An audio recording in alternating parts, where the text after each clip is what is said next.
Les Inconsolés, que mes éditeurs qualifient de thriller romantique, c'est l'histoire d'un amour et c'est l'histoire d'un mystère.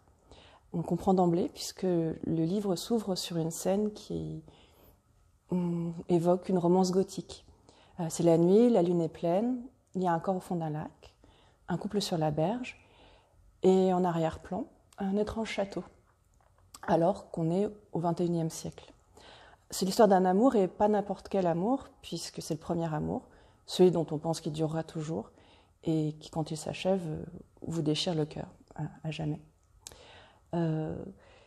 C'est un livre qui emprunte au conte de fées et au polar, puisque après cette première scène, on va osciller entre le passé et le présent, comment ce couple s'est rencontré, comment il s'est aimé, et puis comment il s'est détruit. Et le présent, puisque, bien sûr, il va y avoir des conséquences aux événements qui se sont passés durant cette nuit mystérieuse, et qu'il va y avoir une enquête. C'est aussi, je pense, une histoire de lutte des classes ou de guerre des élites qui prend le masque du conte de fées. Parce qu'on va rencontrer beaucoup de personnages qui appartiennent à cet univers. On a des mères marâtres, on a des pères absents, on a des grands-mères fées. On a un vilain petit canard qui espère se transformer en cygne sitôt qu'elle va rencontrer l'équivalent d'un prince charmant. Et ce qui se passe, c'est que c'est un livre où les archétypes se renversent, où le rose de la romance vire au noir de la malédiction,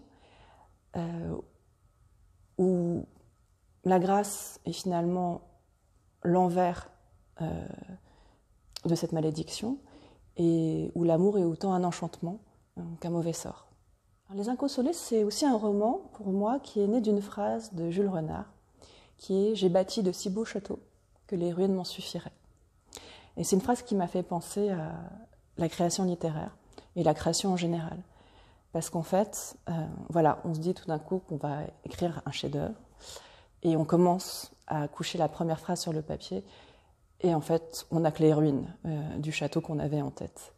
Mais c'est pas grave, on poursuit, on continue, on construit les fondations, on dresse la tour, on élabore la galerie des classes, on fait attention à ce qu'il y a tel et tel écho, qui est telle ou telle construction qui renvoie à une autre construction, telle histoire qui renvoie à une autre histoire. On fait en sorte que tout soit symphonique, que tout soit cohérent, que tout soit, on l'espère, magnifiquement symétrique et échoïque. Et puis à la fin, par bonheur, il arrive que les ruines vous suffisent. C'est une variation sur le thème des châteaux, parce qu'en fait, il y a un château qui domine tout le livre, qui domine toute l'histoire, qui est rattaché à l'enfance de l'héroïne, qui est rattaché à l'amour qu'elle va vivre avec le héros. Et c'est un château qui renvoie à d'autres châteaux symboliques, ou réels d'ailleurs. Une grande maison dans le pays d'origine de la narratrice, dont on va découvrir que c'était une forme de château aussi. La vie de château, puisque le héros appartient aux classes en fait favorisées, ce qui n'est pas le cas de l'héroïne.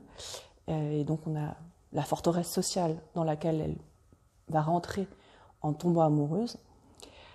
Et en fait, c'est aussi le château des contes, puisque ce livre est un conte noir, un conte qui est aussi, disons, l'histoire d'une Bovary qu'aurait lu Flaubert, un conte où on rencontre des mères marâtres, des grands-mères fées, des princes charmants qui finalement ne sont peut-être pas des princes charmants, et des vilains petits canards qui se rêvent cygnes, et qui finalement deviennent cygnes pour le meilleur et pour le pire.